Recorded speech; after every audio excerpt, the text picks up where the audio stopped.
Good evening. My name is Evelyn Oliveira, and I am the Associate Minister here at Circular Church. And I want to welcome all of you this beautiful Friday evening. I know it's beautiful outside, and it is beautiful. It is a beautiful sight to see all of you. Here at our church, whenever we meet, we say, whoever you are and wherever you are on life's journey, you are welcome here. I wanted to let you know a few logistical things. We have bathrooms to the right behind that curtain right there. It's a single one. And then there's a couple more under the archway in the building to the left, which is a white building, which is also where we're going to be having our reception and book signing after the lecture. And unfortunately, that is on the second floor, and we have been working into today to try to get the elevator fixed, but it is not. So if there's anyone who really wants to buy a book or have it signed, we will be at the bottom of the stairs and try to facilitate that in any way that we can. So having said all of that, welcome.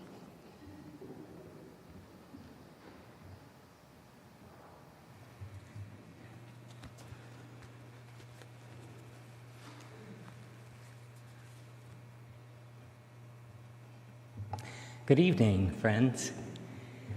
My name is Jeremy Rutledge, and I'm senior pastor here at Circular Congregational Church, and it's my delight to welcome you to our spring lectures in theology and ethics with Professor Tiya Miles.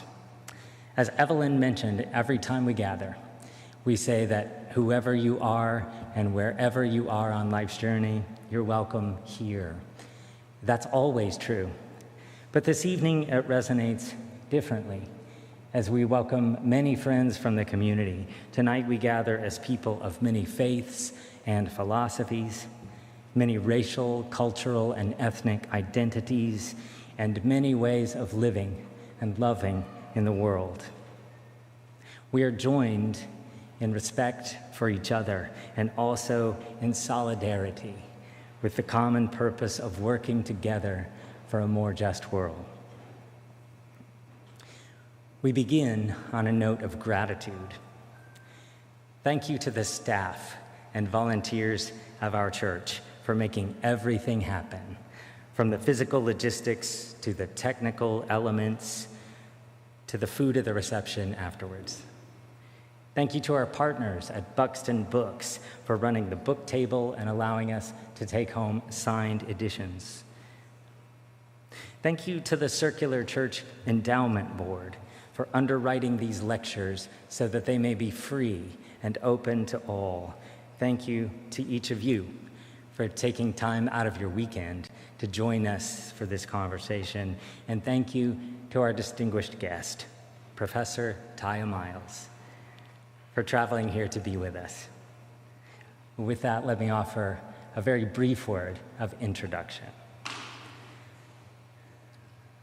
Tiya Miles is the Michael Garvey Professor at Harvard University, the Radcliffe Alumna Professor at the Harvard Radcliffe Institute, and the Director of the Charles Warren Center for Studies in American History at Harvard.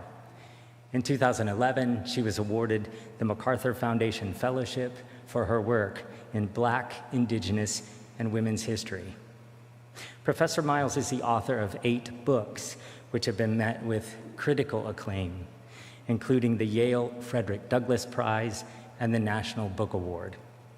Her latest, Night Flyer, Harriet Tubman and the Faith Dreams of a Free People, was selected as a finalist for the National Book Critics Circle Award. On a more personal level, we invited Professor Miles because her work is so much more than academic to us. The questions she asks, the stories she tells, and the powerful ancestors she brings us may inform and inspire our work in this moment. As we live into a very difficult time in our history, when so many of our beloveds and the very earth itself are under threat, she reminds us that we are not the first or the only ones to struggle Speaking for myself as a pastor and a person, I can say that I have returned to Night Flyer over and over again since I read it last summer. I found there kindred spirits in Harriet Tubman, as powerful an ancestor as the freedom struggle has ever given, and in Tiya Miles herself, whose intellect, soul, and compassion come through on every page. Thank you, Professor Miles, for the wisdom you bring and the ways it is a real help to us. Friends, will you join me in welcoming to Charleston our friend and teacher, Professor Tiya Miles.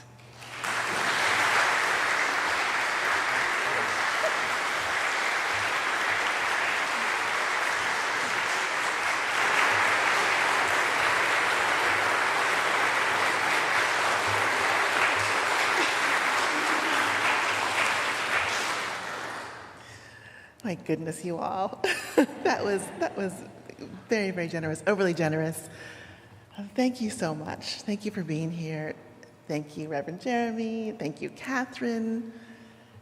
And thank you, Francis, up there working the tech. It's really an honor to be with you, especially at a time that, as Reverend Rutledge, has said, is extremely trying. I spent a fair amount of my 2 plane rides to Charleston reading the news. Yes, it feels like it gets worse and worse every day. And because of that, I am really grateful that we do have people who have shown us ways to move through the darkness. And I'm going to talk about one of those people today. And she is, of course, Harriet Tubman. So I'd like to begin by offering you a couple of verses or nearly verses that at the beginning of my book, Night Flyer, and then I'm going to talk about Harriet Tubman and how she became empowered spiritually. And at the end, I want to share some lessons or takeaways if I remember to do that. Sometimes I get carried away, so if I forget, at the end, remind me that I wanted to give you some takeaways, please. All right. Harriet Tubman is someone who was, of course, born among the least of these, and yet she was able to transform herself into a woman of incredible spiritual and political power. By spiritual power, I mean that she was fully tapped into a higher source that infused her with purpose and confidence. And by political power, I mean that she was able to influence people and events around her for the greater good. I'm going to begin by reading 2 epigraphs at the start of Night Flyer. And Francis, if you don't mind, could we advance the slides, please? Thank you. So these are verses that appear at the very beginning of the book. The first one I titled Provocation, Grasping the Past in the Present. And these are words written by Cole Arthur Riley, who has an Instagram page called Black Liturgies, which some of you are nodding that you have seen. So these are Cole's words. She writes, "Let us grasp the staffs of our past, believing in their power even now, that we would be a people who meet desperation and sorrow with a remembrance that protects us from despair." When I read this, I thought, this is exactly the task that I wanted to pursue in the book Night Flyer, and it's one that I think we all need to pursue right now. We can recognize that there are handholds for us in the past, and we just need to grasp them. By holding on to them, we can remember.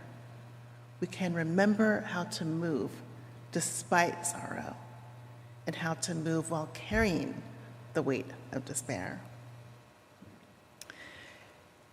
And then while writing this book, I was inspired to draw some lines together which aren't quite a poem. I'm not sure what they are, but they're just what came out. This is my feeling of the essence of the book Night Flyer.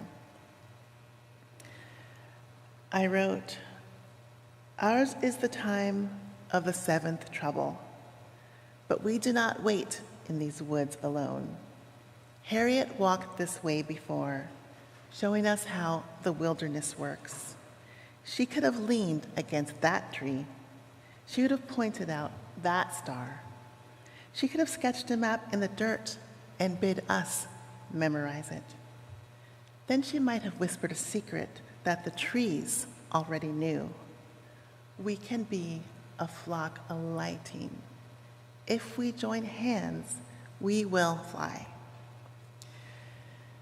So in these words, I was reflecting on a saying that Harriet Tubman had that she used many times in her life. And it was that God had seen her through 6 troubles, and he wasn't going to let her down on the 7th. So the 7th trouble is the trouble that is coming our way now, that new trouble that we need to confront. And in the book, I also write about and think about what the wilderness might have meant for Harriet Tubman and for other enslaved Black women, how the wilderness has many different kinds of connotations, and how in her life, and in many people's lives at her time, the wilderness was a spiritual and psychological and emotional place. It was that place of wandering and fear and worry and testing, but it was also a physical place. It was the place of the woods. And Tubman was able to turn the wilderness, with all of its meanings, into a place of sanctuary and protection and productivity, not just for herself, but for many other people. And I think that is something that we need to do right now, is to recognize that perhaps we have entered a wilderness, but that we can navigate through it, as Harriet Tubman did. May I have the next slide, please, Francis? Thank you. So Harriet Tubman was a brilliant analyst, and she was a keen strategist who closely observed nature, made spiritual and political meaning out of her connection with her environment, and shared that meaning to urge freedom seekers on through fear of the known and the unknown. She was a mythic figure on the Underground Railroad, and she is known for exemplary feats of courage, including leading several trips to and from the slaveholding South, wielding a loaded pistol and being willing to fire it, and having a price placed on her head by enslavers and bounty hunters stretching from Maryland to New York. But how did she develop into the singular person that she became? The person who would act boldly in her world, and over time to change it. Ultimately, Harriet Tubman's essential source of power and inspiration was faith in her God. She believed that she could communicate with God and that he was a source of information and guidance. She had a complete willingness to follow what he told her and to accept his plan for her life. And she had an unshakable belief that God championed freedom for all people. As one of her associates on the Underground Railroad wrote in 1868, quote, "I never met with any person of any color who had more confidence in the voice of God as spoken direct to her soul," end quote. So when I first started studying Harriet Tubman a long time ago, almost 2 decades ago, I was really interested in and focused on the way in which she would have read and moved through her environment. I was considering collecting material to write some kind of Underground Railroad environmental history, and she was going to be the chief subject of this project. But when I finally turned to the material, the first-hand accounts, and looked at it very closely, something else was jumping out at me. And that is that from the time that she was a very small girl, woman was praying regularly. By the time she was a young woman, she was praying ferociously. She was praying almost without ceasing. So it was still the case that the natural world played a large part in the development of her character and her conviction. The environment I was seeing was actually secondary to this primary aspect of who she was, and that was her religious faith. I came to see that Tubman became the woman of power because of her relationship with God, and because of the way that her spiritual worldview allowed her to see spirit and help in nature. Her active engagement with God and the natural world empowered her, making possible her mission as a liberator and a caretaker of others. So this perspective that I'm sharing with you today is one that I sort of resisted for a while when I was working on this book. I was really kind of intent on my environmental focus. I thought there were important reasons to be writing about the environment right now and to be highlighting the ways in which somebody like Tubman used the environment to further her mission. And more on that tomorrow morning, should you want to come back, either in person or those of you who are with us online. But I found that I just could not direct my attention away from her prayer life. When I looked closely at the firsthand accounts, which I'll talk more about in a moment, she really was always praying. And she really was always talking about God. And she really was telling everybody who asked that she was not alone in the woods because God was with her. She was saying that it was Jesus who saved her from frostbite in that storm. She was saying that it was God who saved her from the slave hunters who were chasing her and her party on a particular day, in a particular time. Again and again and again and again, Tubman attributed everything about her mission, her success, her life choices to God. So I had to focus on this in the book, and what I told myself, when I tell myself, is that is what a scholar must do, right? You go to your sources, you see what they're telling you, you do your best to interpret and to report those findings to the people who will interact with what it is that you create or construct. So I thought I was doing the academic thing to do a bit of a pivot and to look closely at Tubman's spiritual life. But I have a friend who's also a pastor, and she heard me saying this. We were actually outside. It was a beautiful day. We were on the patio at my house, and I was telling her about this experience, and she looked at me and she just said, "I'm glad you listened. I'm glad you were obedient." And I just looked at her and thought, okay, I see what you're getting at. You think that something else is going on here as explanation for the reason why this book changed course. She's entitled to her view. I think Tubman would probably agree with her view, but I'm sticking with mine. So the sources that I'm mentioning that allow us to come somewhat closer to Harriet Tubman are really interesting and they're really complicated, and I want to tell you that, as we begin, because I'm going to be quoting some passages attributed to Tubman throughout my presentation. Harriet Tubman did not learn how to read and write. This was against the law when she was enslaved in Maryland. It was against the law in southern states in general. It was against the law right here in South Carolina. She wasn't able to attain that skill. So everything that we have that's written about her was written by somebody else. There's always going to be a one or two step remove between us and anything that anybody ever says that Harriet Tubman experienced or that Harriet Tubman said. And the texts that we do have that are that put quotation marks around Harriet Tubman's speech tend to record that speech in what the authors at the time imagined was a black dialect. So if you've read this kind of work before, you can imagine that the speech is really, as recorded, is really littered with extra apostrophes and dropped letters and an attempt on the part of the authors to capture what they thought of as how black people sounded.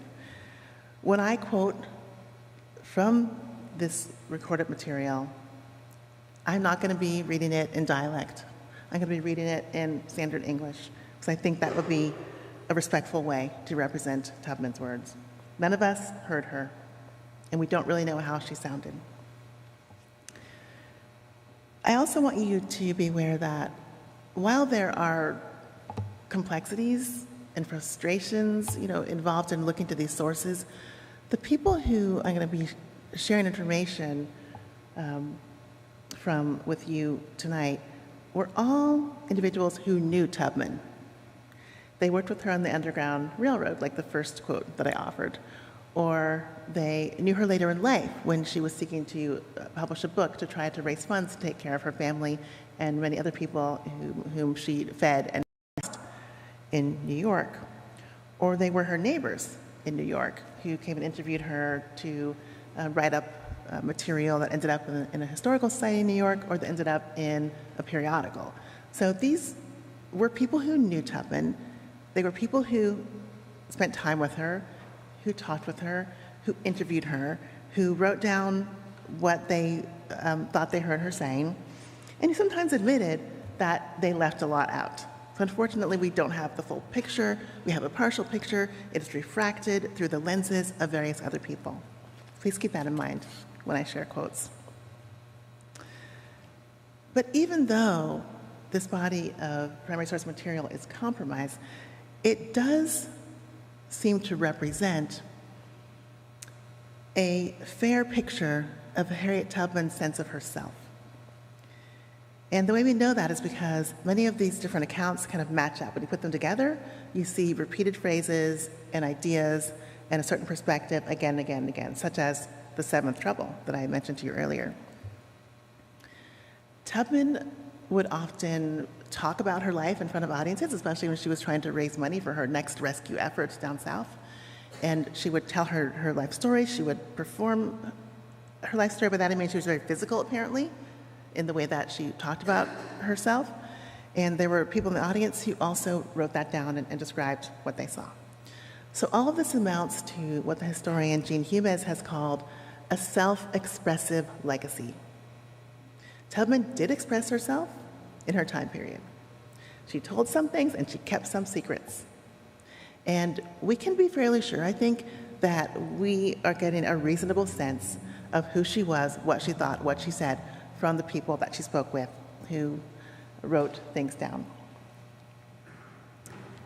All right, so now we're going to move into some key moments in Tubman's life, and I'm going to try to see if I can show you the impact of her relationship with the God of her belief as she developed and became the woman that we now know as Moses.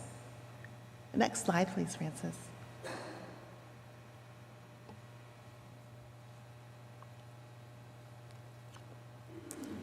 Thank you.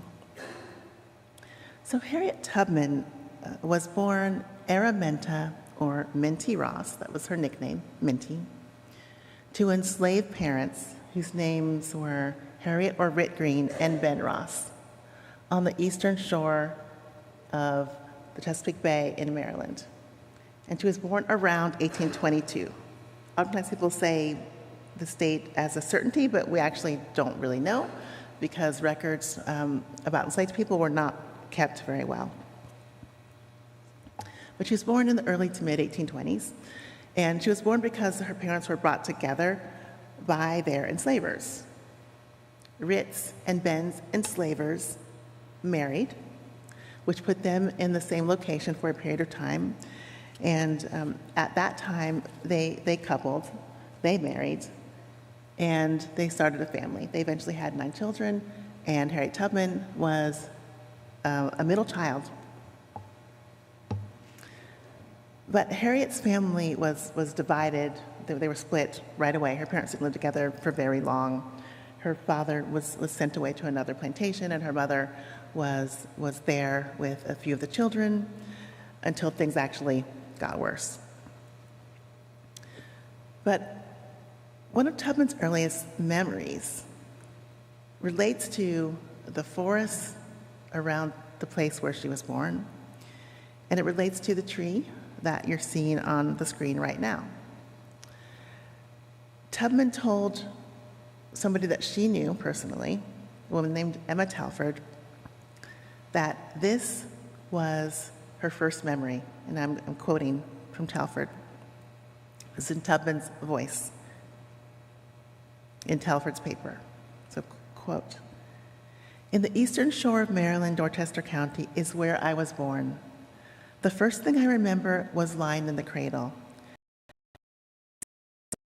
Take a tree, cut it down, put a board in each end, make a cradle of it, and call it a gum.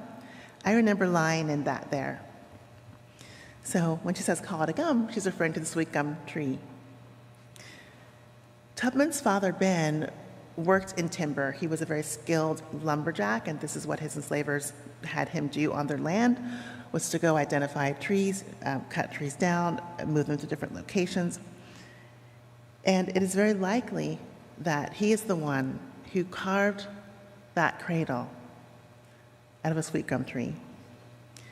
This is, I think, a beautiful memory. It's a very special memory. It's one where we see a woman looking back on her enslaved childhood and having a sense of parental love and parental care. To think that Ben Ross, with the small amount of time that he would have had for himself or his family, carved a cradle for her and that she remembered it is very special. So in addition to his skills in the forest, his skills with his hands, we know that Ben Ross was a religious man and that his wife, Rit Green, was also very religious. They instilled in their children a sense of spiritual reality beyond the mundane and beyond the visible. Sarah Bradford, who was Tubman's first biographer, who had interviewed Tubman for this biography, said this about the family, quote, "I have known many of her family.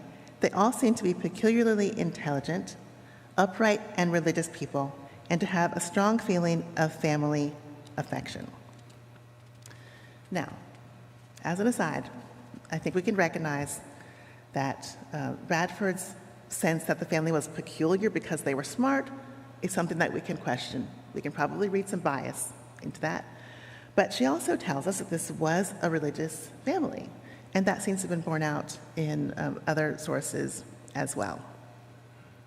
People who shared their knowledge in oral histories that were conducted in the area of Dorchester County passed down information, passed down memories that Rit and Ben were practicing Christians, that they attended Basil's Church, which was a small Methodist church in the county, which was surrounded by marshy grounds and forests. And Harriet Tubman said that her father, Ben, fasted on Fridays as an act of religious devotion. Now, I went down the path of trying to figure out, what does this mean? Like, was he Catholic? Was he Episcopalian? Is there something here that we can connect to this practice? But it turns out that Tubman told her biographer, Bradford, that he did not do this in some kind of denominational adherence. So we don't really know specifically what led him to fast on Fridays as a religious practice. We just know that he did it, and that Tubman did this as well for her entire life. She also fasted on Fridays. I found a quote in an archive in Michigan, actually. We were talking about Michigan earlier, the Reverend and I, in which Tubman is described in this way. And this isn't a quote that anybody had seen before or referenced before in our time. So it was really exciting to find this. This friend said about Tubman, "She never eats a thing on Friday till after 12, the hour when the Lord descended from the cross." And this friend also gave an example of Tubman refusing to have, quote, "a glass of domestic wine and 2 or 3 crackers because it was a fast day." So Tubman followed in the ways of her parents in terms of her spiritual practices and beliefs. She also may have shared another kind of spiritual gift, maybe, the practice, with her father. According to Sarah Bradford, again the biographer, Tubman claimed, quote, "to always know when there was danger near her." And Tubman said This was a gift of foresight that she had inherited from her father, who, Tubman said, accurately predicted the weather, as well as future events, such as the U.S. war with Mexico. Interesting. There's a lot going on here. Ben Ross's belief that he could know the future could be attributed to a number of faith traditions. I think that it's very likely that there were African influences on this family and other enslaved people in their area. There has been an archaeological find in their general vicinity, which indicates as much, that there were spiritual tokens that were buried in a home that reflected African practices. So they were probably pulling from different sources to shape what was a rich and multifaceted spiritual sensibility. There was also an aspect of forced religion in their lives, which we need to acknowledge. The contemporary biographer, so in our time, of Tubman, Kate Larson, has said that Rit's owner, whose name was Edward Broadus, required attendance at Methodist services. So this is an aspect, too, that we need to consider, that there would have been religious spiritual inputs coming in from different directions, some of them inherited from African ancestors, some of them inherited from life in this country, some of them chosen, some of them forced, and it all kind of came together to create a spiritual assemblage that Tubman carried with her over the course of her life. So even as Tubman was being taught by her parents, trained by her parents, along with her siblings, to believe there was more to this world than what's happening on this plane that we can see, her family was under grave threat because the economy in their area was changing and had been changing over time. The soils had been depleted from tobacco planting, and enslavers in the area needed to find new ways of making money, and they were doing that in part by leasing the black people they owned out to others and then earning income from those leases. This was what I meant when I said that her family life was going to worsen. Edward Broadus began to lease the family out, in all different directions, separating the children from the mother. The father was already separated and living in another area. And during this time, next slide, please, Francis. Thank you. Tubman felt like she was neglected. We have a very short quote from her that she said to an interviewer named Benjamin Drew in 1854.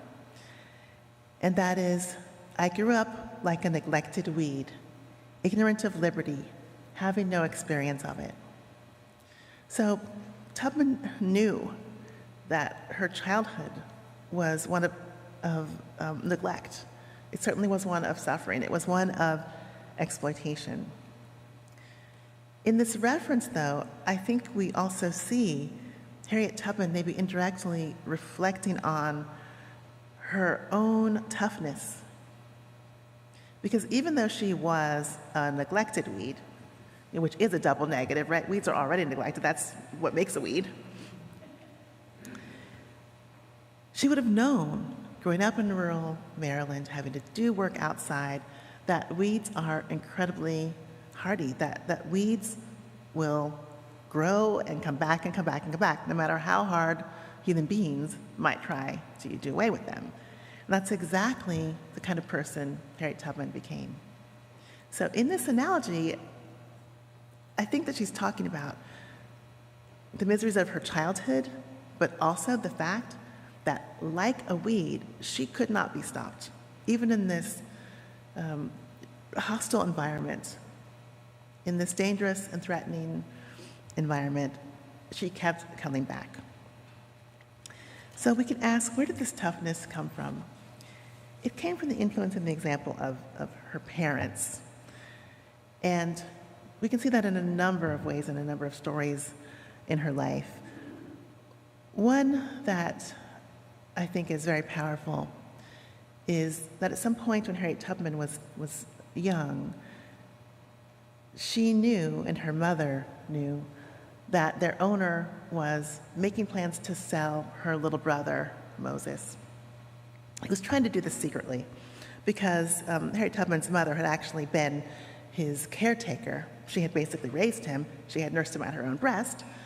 And he seems to have known that there was something wrong with trying to take her little son away from her. So he tried to do it on the sly, to be secret, to not let her know, to send her to do a task, to send the little boy to do a task. But Harriet Tubman's mother was very smart, very sharp, very observant, as was Tubman. And Rit knew what was going on. So Rit took her little boy, Moses, into the swamps.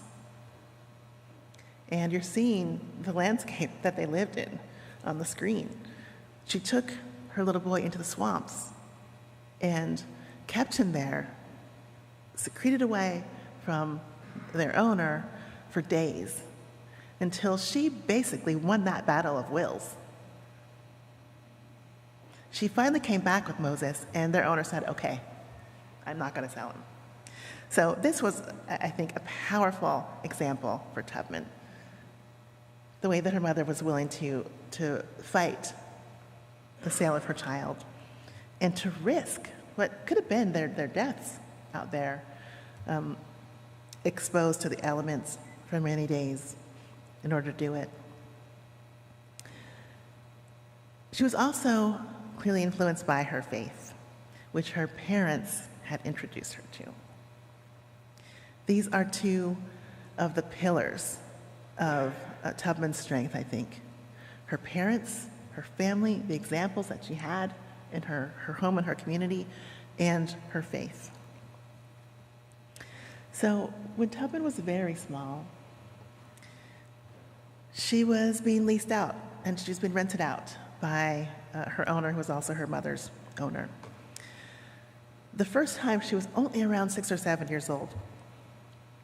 And my kids are now older. I've got teens and young 20s, and I have to I don't have grandkids yet, and I have to think to what is a 6-year-old? And so I try to kind of like remember how tall were my kids when they were 6. So Tubman, who was then, of course, Minty, was very young and very small, separated from her mother, sent miles away from what she knew as her home, to live in the household of a man named James Cook and his wife, who was unnamed in the records. This couple was harsh, and they tried to force Tubman to learn how to weave. She didn't want to learn how to weave, so she refused to do it. One of the sources written by somebody who knew her said. And so then they sent her outside to collect muskrats from the traps that James Cook would set in the brackish, cold waters, because he was a muskrat pelt trader. While Tubman was doing this, she became very ill. She actually almost died. And at that point, the people who were leasing her decided she was worthless and sent her back to Edward Broadus. This happened again and again. She'd be rented out, leased out, she'd be worked nearly to death, she'd be sent back, and her mother, Rit, would lovingly, tenderly nurse her back to health, at which point Broadus would say, oh, there is still a little money left in this, I don't think he would think child, he would probably think slave, and he would rent her out again. Another household that Tubman was sent to was the home of a woman referred to as Miss Susan, who wanted to have a child to rent or lease because she didn't want to pay a lot. She wanted to pay low wages. She thought she could get a child for kind of cheap. And she wanted this child to take care of her baby. So Miss Susan rented Tubman. She rented little Minty, and she told Tubman that she had to, keep the baby from crying. Apparently, Miss Susan would sleep with a whip under her pillow, And if the baby would make any kind of a noise, any kind of a sound, she would reach for the whip and try to whip the child, who was Minty, who was supposed to keep her baby quiet. The abuse in this household was so terrible that Minty, as a small girl, learned to just wear layers and layers and layers of clothing to try to protect her body from Miss Susan's beatings. On one occasion, Tubman noticed that this mistress of hers was preoccupied in a heated discussion with her husband, and Tubman, again, small girl, right, small, sees that there are some lumps of sugar over there, and she wants the sugar. She's just a small child. And so she goes and tries to sneak one. But the people who are renting her, these temporary enslavers, notice, and they try to capture her to punish her, and she runs outside. Excuse me. She runs so far that she comes to another farm where she sees that there are 8 or 10 little pigs, and there's a mother pig in basically a pig pen, and she crawls into it, and she stays there for half a week, eating the baby pig's food. Interesting echo, I think, of what her mother had done with Moses, just getting away, going away, out into the environment, out into a natural space to try to wait out the enslavers. Well, I mean, Minty lasted as long as she could, but then she became afraid of the big mother pig because she was eating the baby pig's food, and that led her to leave and to go back to the household, where, according to somebody who knew her, she says that she was, quote, shamefully beaten, and that she had the scars to prove it and to show it, for the rest of her life. So how did Tubman manage to keep on going as a small child with this kind of abusive treatment? I think that she probably prayed during those days when she was curled up in the pig pen.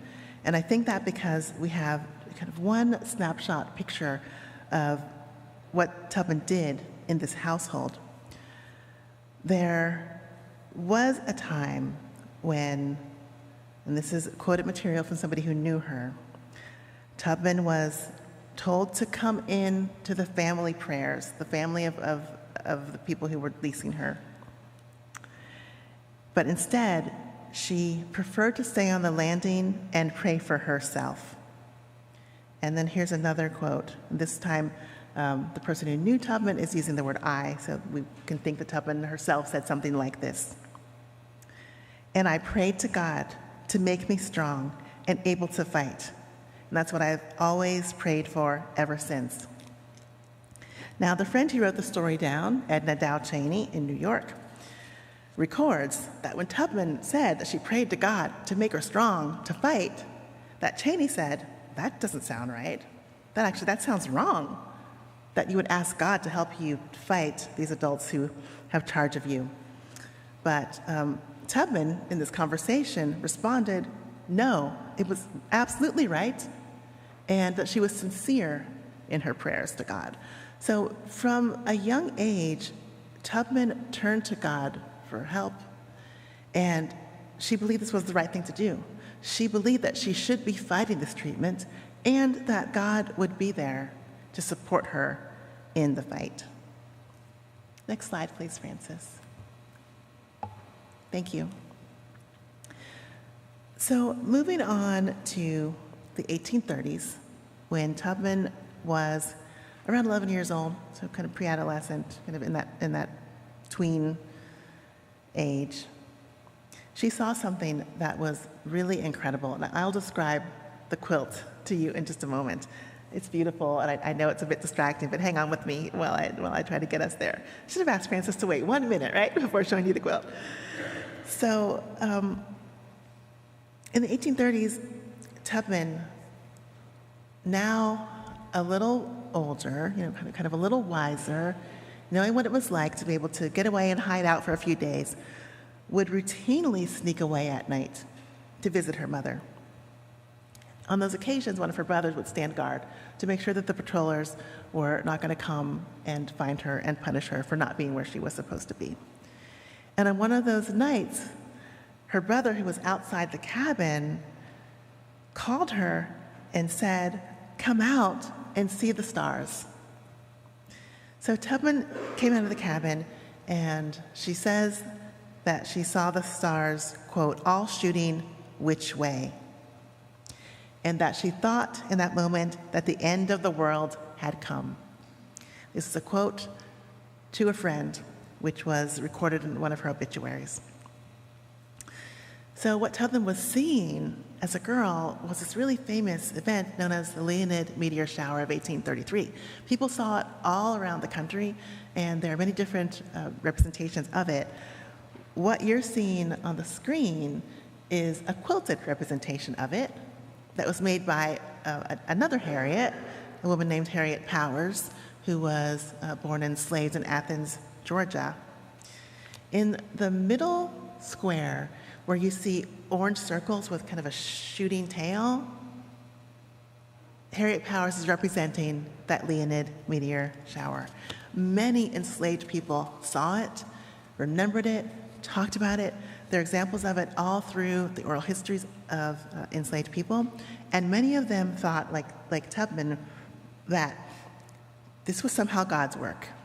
This was an indication that the end of the world was coming, and that maybe this was Judgment Day.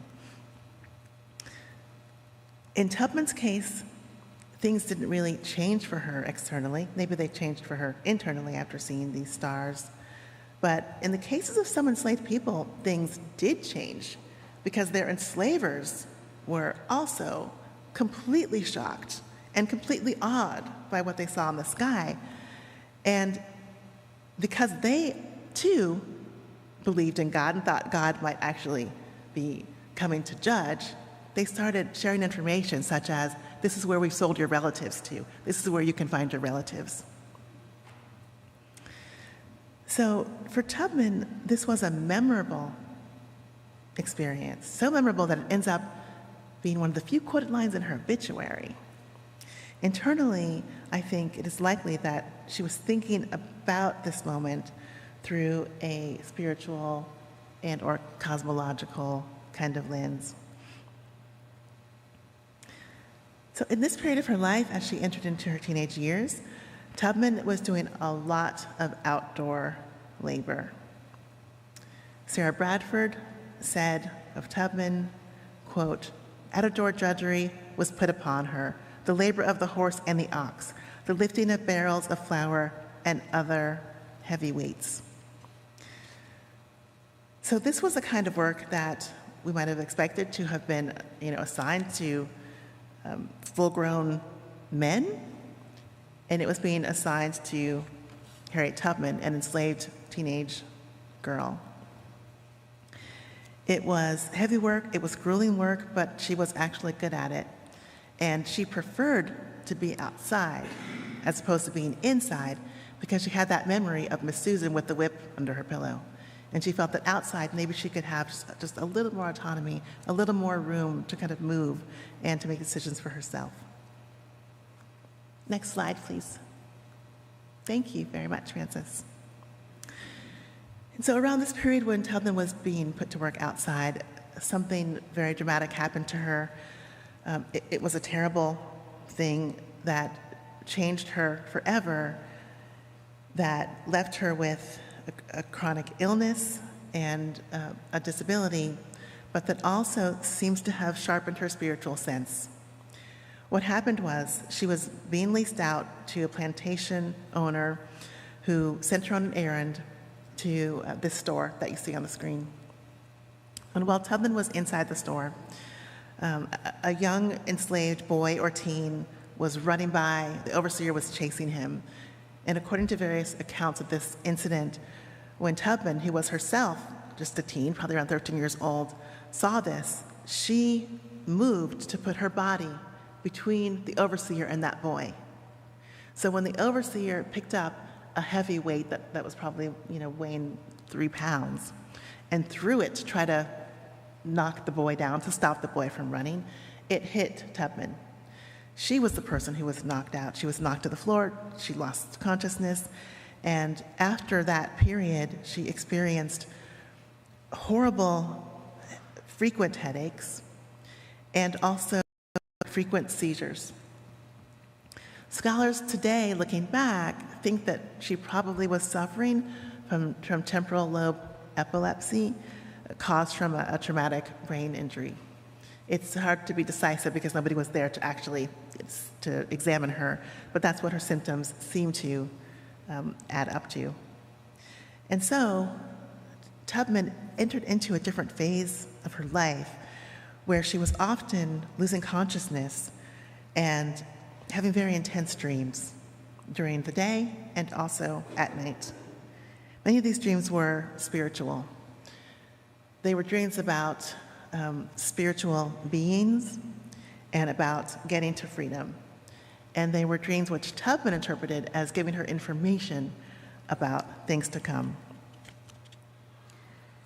So in her 20s, Tubman, she's still enslaved in Maryland, and she gets permission to marry a man named John Tubman, who was free. And they were living as husband and wife, but not together, because she would go wherever she was forced to go by her enslavers. But Tubman was beginning to gather a sense of mission that she needed to free herself. And there are lots of different potential reasons why. There were whisperings on the plantation that her owner might begin to sell people in the family.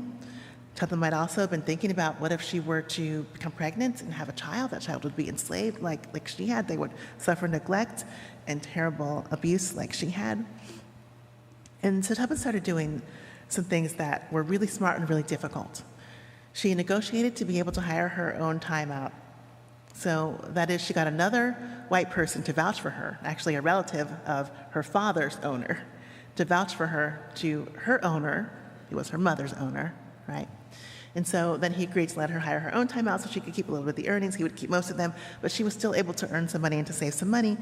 And she used part of that money to buy oxen, to make her work more productive. She also used part of that money to hire an attorney to research her family's history, because she thought that her owner was up to shenanigans when it came to her mother's status, and it turns out she was right. Her mother should have been freed years before, according to the will of their owner's father, and he just forgot, I suppose. So she found this out by hiring an attorney. It had no effect on the family at this time, though. And she was also spending a lot more time outside in this period. She hired herself out to a man who was also hiring her father, who by this time had gained his freedom. And her father was working on a logging crew. He was the head of a logging crew. There were lots of men working on it. Some were enslaved, some were free. Tubman was the only woman working on it. And she was out there in the forest every day, following her father's direction, probably learning from her father, probably learning from him what the different trees were, what the edible foods were, which direction the streams ran. And looking back at that time, Tubman said to an associate, quote, "I was getting fitted for the work, the Lord was getting ready for me." So out there doing grueling, heavy work with the men, she was learning about what it took to navigate nature, to navigate those woods. And not long after, she would put that information to use. Tubman and two of her brothers tried to escape in 1849. While they were out in the woods, her brothers decided that they couldn't continue. We don't know exactly why, but they seem to have been afraid of what might happen. They seem to have been worried about people they were leaving behind. They insisted that they all return. And Tubman did return back to the plantation. But the next month, she ran again on her own. And she traveled for probably a week, maybe up to 10 days or so, following the North Star. She traveled by night. She had black and white helpers along the way. And finally, she made it to Pennsylvania, and she crossed what she called that magic line. Here's a quote that one of her associates wrote down from her. "I was free. There was such a glory over everything. The sun came like gold through the trees and over the fields, and I felt like I was in heaven." Next slide, please. Thank you. So Tubman got out, but she was someone who was, despite the horrible neglect of her childhood, raised in the bosom of family. She believed very deeply in the importance of family. And on Christmas Eve in 1854, so just a few years later, she came back for those brothers. She came back and she rescued her brothers. This time they made it out. And this began a pattern for Tubman. She went back again and again, risking being re-enslaved herself to free her family. And then her notion of what family was or what family meant began to expand. And then it wasn't just her blood kin, it was also people in the community and people in the neighborhood. And then people who she was helping were spreading and sharing information about how to get free. And so we know that Harriet Tubman herself guided, led around 70 people from a space of enslavement to a space of freedom in the North. And when the North was no longer safe because of the Fugitive Slave Act of 1850, onto Canada. But that number can be multiplied to reach 200 people, 250, from all of those who learned how to get free from Tubman. She became a mastermind of the Underground Railroad. I mean, when she first got to Philadelphia, she was operating independently. There was a network in place that was being managed by men, brave men, black and white, who were trying to help people to freedom. Tubman just kind of stumbled into that network when all of a sudden they realized that there were all these people who were coming to Philadelphia. The numbers were increasing. They kept mentioning this woman. And William Still, who was the secretary of the Philadelphia Underground Railroad branch, realized this is a particular woman. This is Harriet Tubman. Maybe we should get her on board with us. So then she became part of a larger network. She could scale up her project. And she had many people who were with her and who talked with her and who observed her work, who thought, they really kind of seemed to think that she was crazy. Because these were all Christians, but not like Harriet Tubman. Harriet Tubman would tell them that she avoided slave catchers because she got, quote, warnings from heaven. Harriet Tubman would tell them that the Lord saved me from this moment of possible recapture, or that moment of almost being found out. One of her colleagues, Thomas Garrett, who was, again, a very faithful Christian, he was a Quaker, said, this is a very long quote, "She has frequently told me that she talked with God, and he talked with her every day of her life. And she has declared to me that she has felt no more fear of being arrested by her former master or any other person when in his immediate neighborhood than she did in the state of New York or Canada. For she said she never ventured only where God sent her, and her faith in a supreme power truly was great." So Tubman was shocking the people around her in her own network because she would just go. And she would go because she said God told her to go. She would go even at cost to herself. She would go even when she was having seizures in the woods and headaches in the woods. She would go and go and go until she became the Moses of her people. So Harriet Tubman always said that she wasn't alone. She always said that God was with her. And one of the ways that God seemed to help her through her perspective was by setting that North Star in the sky that she was able to follow north again and again. And next slide, please, Francis. Thank you. And in the North, Tubman set about creating a sanctuary community for people who were formerly enslaved, for people who were chronically ill, for people who had disabilities, for people who were poor and hungry, for mothers who didn't have husbands. And she never had the resources that it took to care for any of these people. I mean, she managed to get a hold of some land because she had supporters and friends in the area, abolitionists and feminists, who helped her by giving her a loan, allowing her to have a mortgage to buy this land. She was able to acquire a house and to acquire a barn. But even though she had walls and she had spaces, she kept bringing in more and more people, and she just could not take care of them. And those who knew her were, again, astonished and confused and astounded by what she was doing. They wanted her to have limits. They wanted her to say no to some of these people. And one day, a friend of hers, Emma Telford, whom we've quoted earlier, came by and basically said to Tubman, I see you have more people in this home who have nothing, and you cannot take care of them. And Tubman said to her, how do you think the Lord answered my prayer this morning? The meal chest was empty last night, so I prayed all night. Lord, send me a blessing. Thou knowest what thy servant needs. And what was the blessing that Tubman felt she was sent by God after a night of prayer? A destitute family who needed her. That was the blessing. She prayed all night because the food chest was empty. She wanted God's help. She prayed for blessing, and her blessing was more people to care for. But maybe there's also a double blessing because Emma Telford and other people in the community who had known Tubman from the railroad days and who were supporters of her, they observed and they questioned and they even kind of criticized the fact that Tubman's doors were always open to anybody. But they usually came with food. They usually came with money. So Emma Telford's here in the story, Lord, send me a blessing. And Tubman says God sent her the people in need.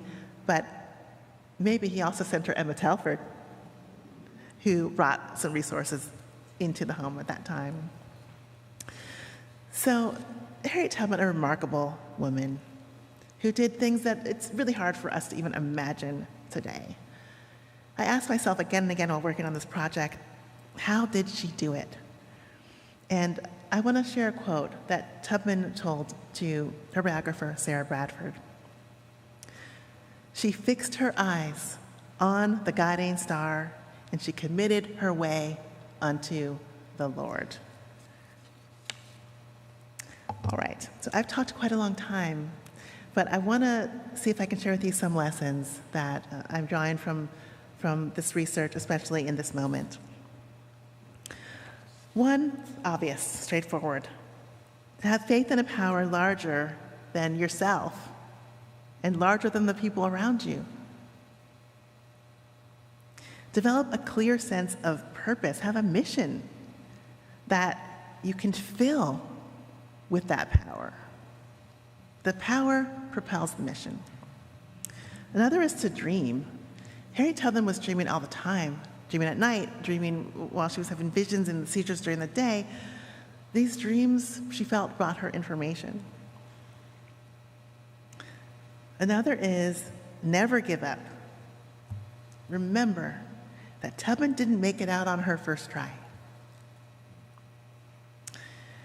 Trust that adversity builds strength.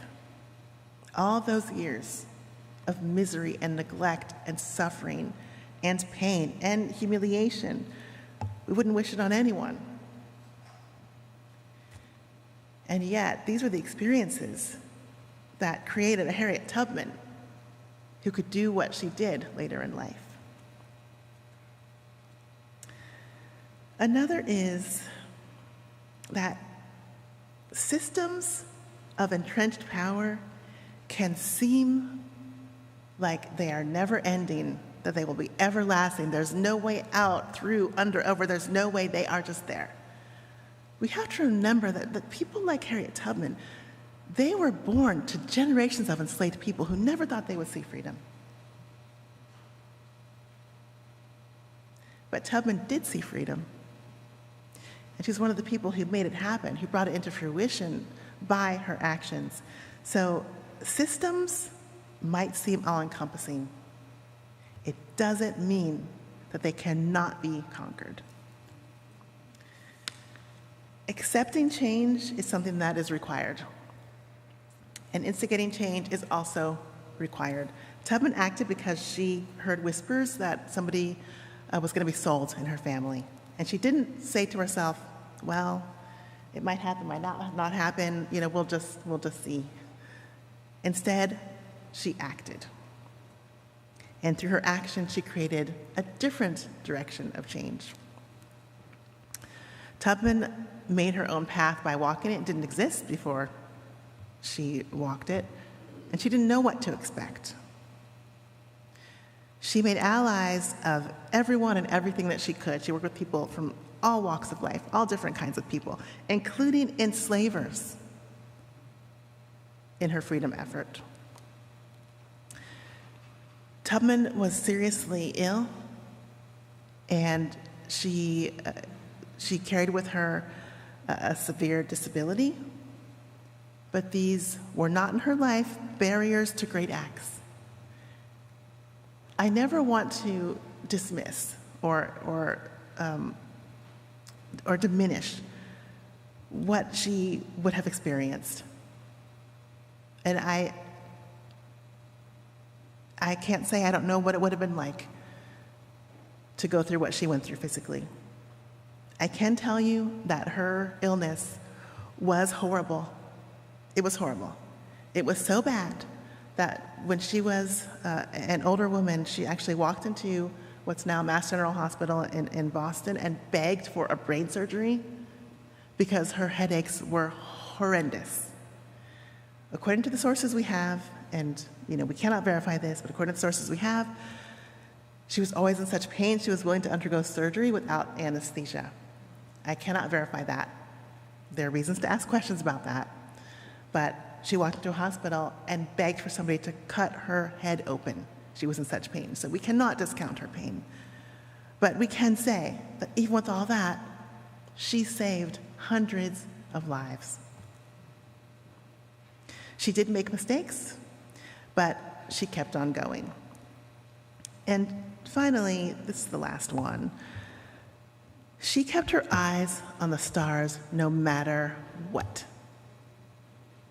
She was not looking at, all the muck and the mess and the horribleness. She wasn't always keeping her eyes cast down into the hell of slavery. She did describe slavery as a hell. But she kept her eyes up on the sky, on that North Star, and on the heavens, which she thought was where her God was watching over her. We have to remember to look up. Thank you so much, you all. I appreciate it.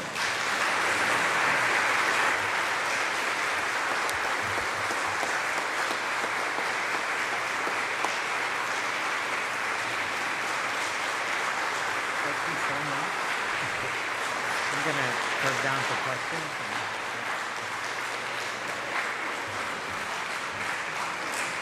That's sweet. Thank you.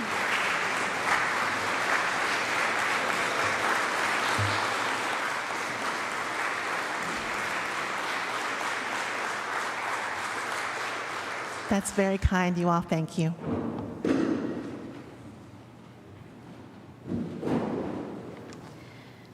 We're going to go into a time of question and response, and just wanted to give you a few guidelines for that so that we can hear as many people as possible. And this is a teeny bit long, but it'll give Professor Miles a little chance to drink water and take a breath. So, when invited to ask a question, there are generally about 5 types of questions that people ask. And the first one is an example that when a participant will tell a story they really want everyone to hear. It's often very interesting, but it is not a question, okay? Number 2, another example is that a participant will offer a thought that they have for the speaker or group's consideration. This is also very often interesting, but not quite a question, unless they are asking for feedback on their thought. Number 3, the third example is that a participant will actually ask the teacher a clear question. That's what we want. The fourth example is that a participant will combine the first 2 or 3 and then tell a story and then share a thought in order to ask a question, and this takes up too much time. Lastly, and this is really a tricky one, a participant is not quite sure of what they want to say. And they will share a winding combo of words, thoughts, and stories, and then say, I don't really know what my question is. You've heard this before. So while we truly value stories and thoughts, in the interest of letting as many people ask questions as possible in the time that we have, we ask you to be clear about your question ahead of time and try to hold it to 1 or 2 minutes. Now, a reminder, often we overtalk because we don't trust our question, so just trust your question.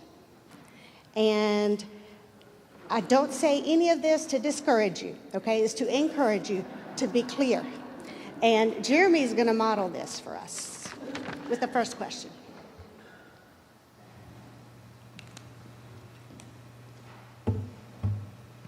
Here we go.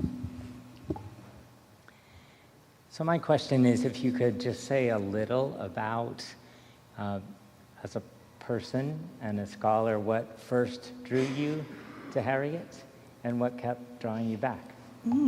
Yes. So, probably like many of us in the sanctuary right now, I grew up seeing posters of Harriet Tubman on my grade school classroom walls, especially certain times of the year, Black History Month and so on. And she became such a fixture that I would almost look past her because I kind of thought, I know who Tubman is. Especially, we know what she looks like, right? It's easy when things become too familiar to not really spend time considering them closely. So that's the position I was in when a colleague of mine several years ago, who knew that I was working on enslaved women's histories, said that Harriet Tubman had to have been an environmentalist to make it through those woods with all those people.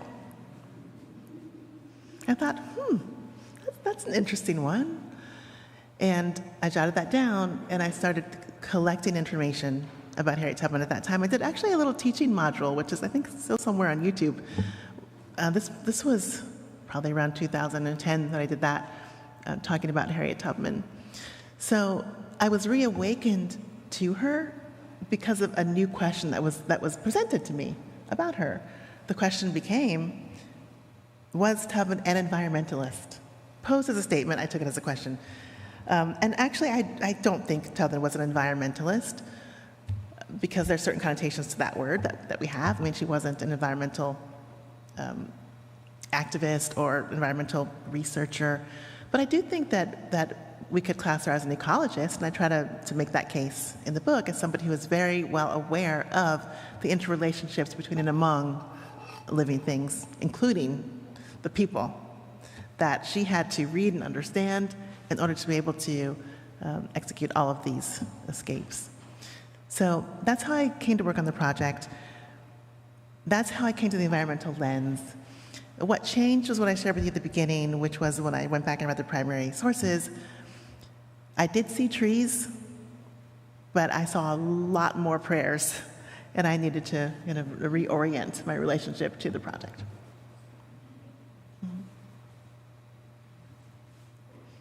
Raise your hand, I'll bring you the microphone.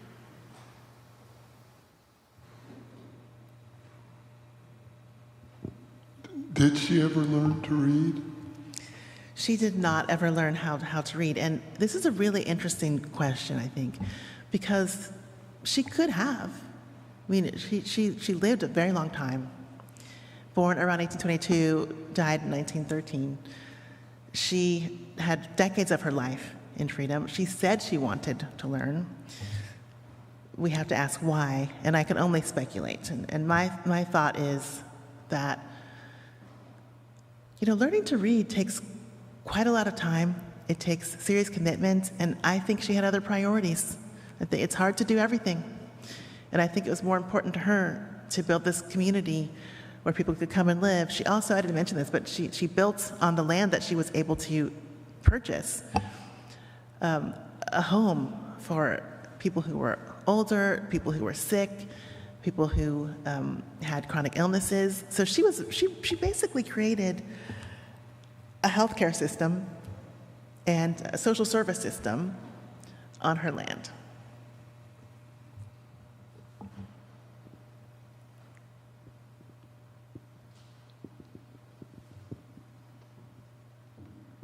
How did Harriet use songs or singing in her second half of life?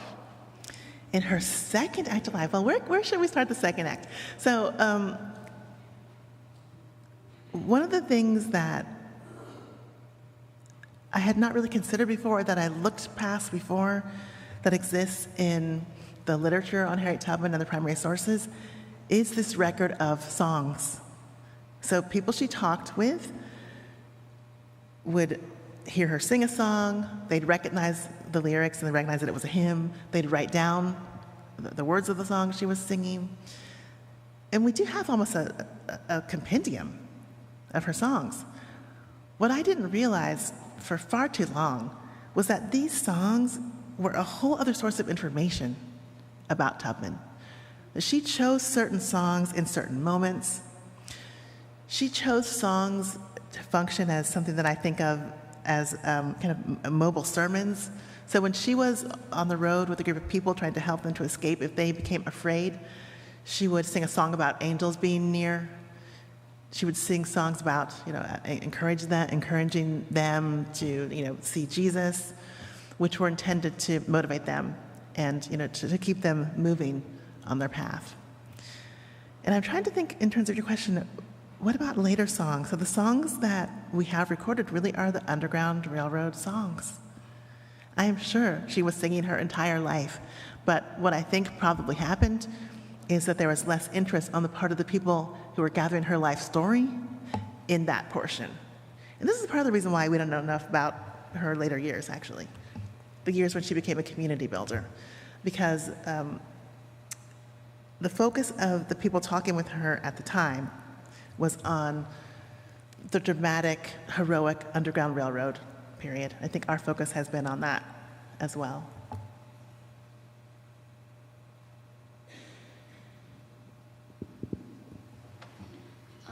What was your favorite thing that you ever learned about Harriet Tubman?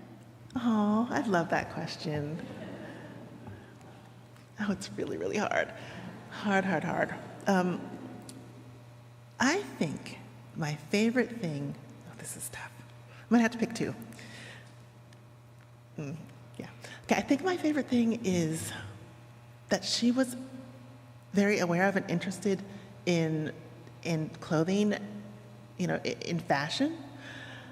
We wouldn't necessarily think about Harriet Tubman in that way, but she had a sense of herself as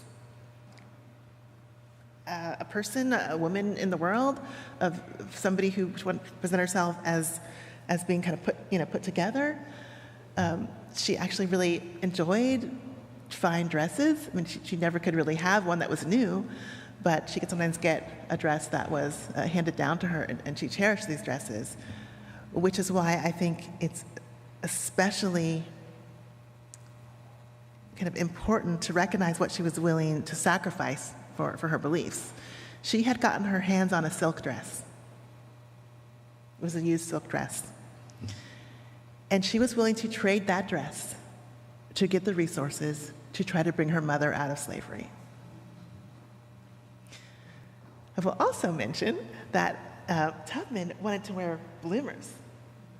She wanted to wear, I'm wearing a skirt, but the split leg pants that women first started to wear in the 19th century as a way to try to have a little more physical motion, not be so weighed down. What Tubman realized when she was a scout during the Civil War, during an action Oh my God, wow, just realized where I am.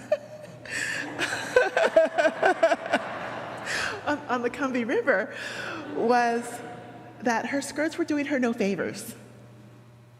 They were not doing her any favors when she's at the front of a ship trying to direct people to do this and that. Oh, that reminds me of a song. She sang that incredible song during the Combahee River raid to try to encourage the people to enslaved people who were fleeing and running for the gunboats to kind of stay calm and to come to the boats and not to kind of harm one another because they were so desperate and anxious to flee those rice plantations.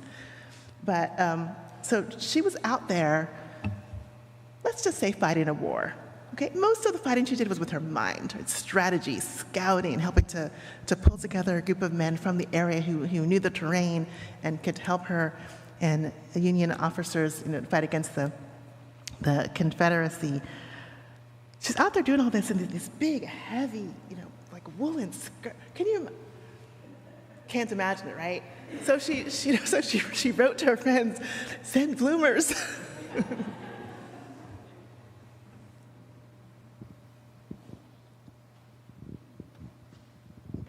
I was just curious.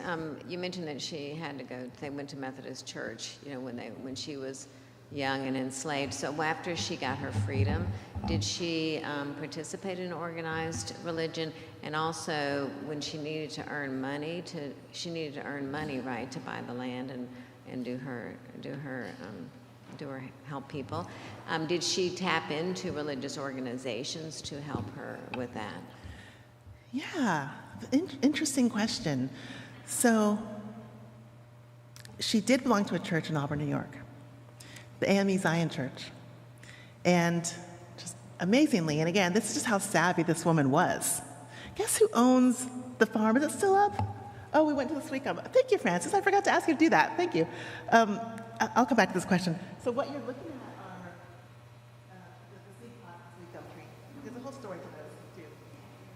But she joined the AME Zion Church, and she left her land to the church. They still own it. Yes, that is amazing. That is amazing. It's probably valuable property, acres of it, in upstate New York. As far as where she got funds to carry out everything that she needed to do in New York, one thing she did was she kept doing domestic work. I lost sight of you. Yes, thank you. Thank you. So she was doing domestic work. And in fact, when she first ran away and was beginning her Underground Railroad activities, she funded her own rescue missions. So she would go and work in hotels, work in resort hotels, especially in kind of New Jersey. She'd work in domestic jobs in Philadelphia and earn money during the warm season. And then she would go back in the winters to rescue people. And she liked to travel in the winter because this is the time when a lot of people would be in their homes. Same reason why she traveled at night.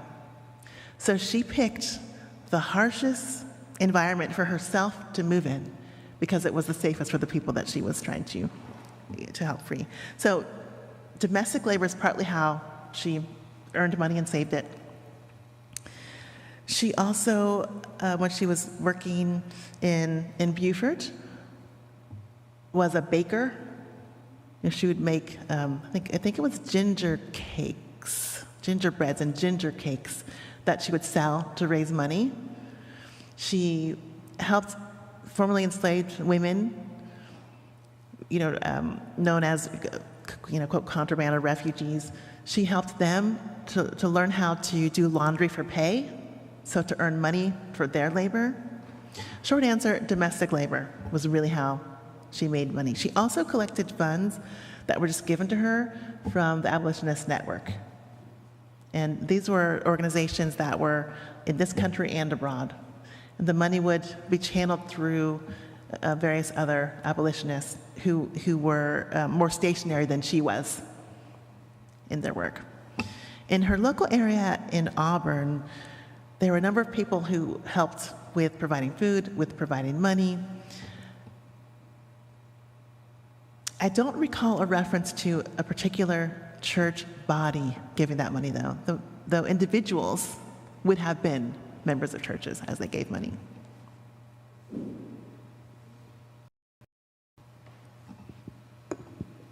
With her mother being such an influence on her, was she able to free her mother? Yes. And she brought her parents north. Have you all seen who has seen the movie Harriet Tubman, Cass Levin's film? Okay, lots of you have seen it. So one thing that I think is kind of, I suppose it's charming about films and what they do, but also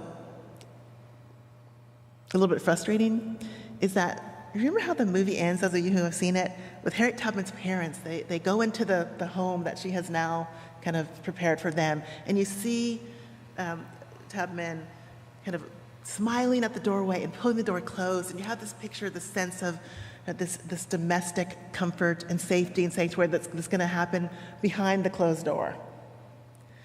What really happened is Tubman somehow, put together a rundown, falling apart wagon, and she brought it because by then her parents were going to be so aged that they weren't going to be able to necessarily walk the whole way north. So she brought this rundown makeshift wagon with her.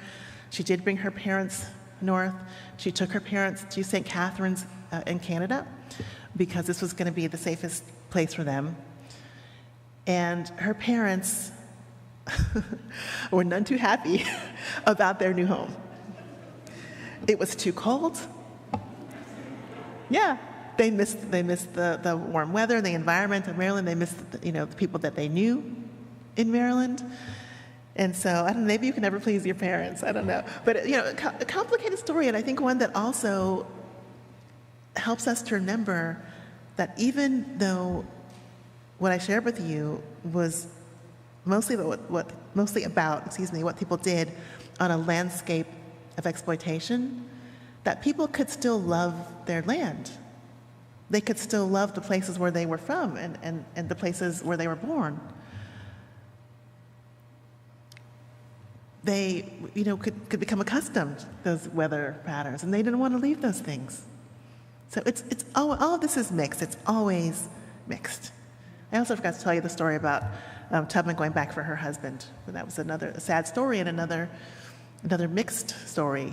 And in this case, what happened was she was in the midst of her Underground Railroad work, kind of in the early phase of it, and she had been gone for about 3 years or so. And she decided it was time to get her husband. And remember, he was free, but he wouldn't have had the wherewithal, the knowledge to be able to find her in the north. She was out there, kind of hiding out, doing her thing. And so she somehow managed to save the money to buy him a new suit. She bought him a suit of clothes. She went back down into the territory of her master. So remember, she could be taken at any moment with this new suit of clothes for her husband to, I don't know, maybe she wanted to help him feel a sense of dignity, to feel loved and cared for, to be able to kind of leave that area in style. I don't, the suit of clothes I think is a very touching detail. And what she found when she got back was that he had taken up with another woman. He'd actually married another woman, a free woman. So she had risked herself and found that she no longer had a husband. In the book, this story really got me, you all. And in the book, I tried to think about how she might have felt, because the people I've been quoting who were talking to her about this had very little information about that marriage or about how she felt. And they basically describe it in almost like one sentence, as if, he had moved on, so did she, and very, very kind of brief. But I can only imagine that this was devastating for her. This was another example, though, of how resilient she was. So we've talked about how she faced physical ailment and pain and disability. She also was resilient in the face of emotional pain. Because when she realized that her husband was no longer her husband, she decided, okay, but I've made this trip, who else can I take? And some other people got their freedom because John Tubman decided that he needed a different wife. Have time for one more question.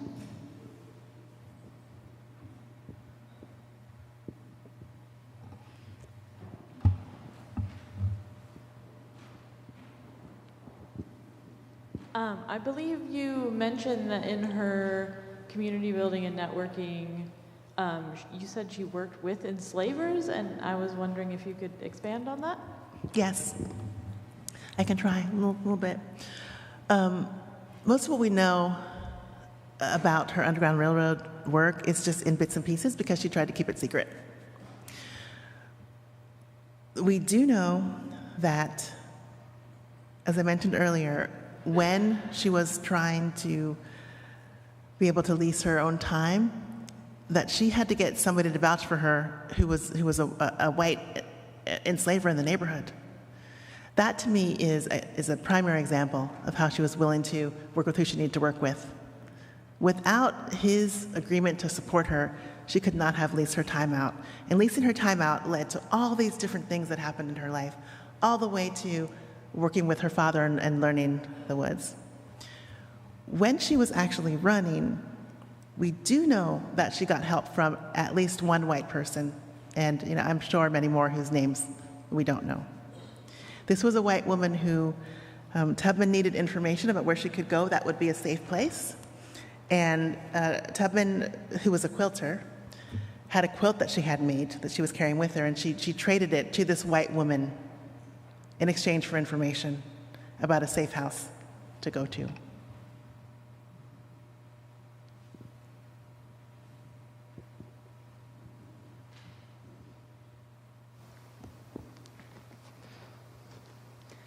Thank you so much again for being with us, Professor Miles. And Yes. let me invite everyone next door for a reception. There's food, there are books. We can continue the conversation. And I might just ask that we give Professor Miles a moment to get over there first, and then we can all join in together. So also, please join us again tomorrow morning at 9:30, where we'll continue thinking about the power of nature and have some more questions and conversation too. Thanks for coming, everybody. Thanks, you all. Thanks for being here on Friday night.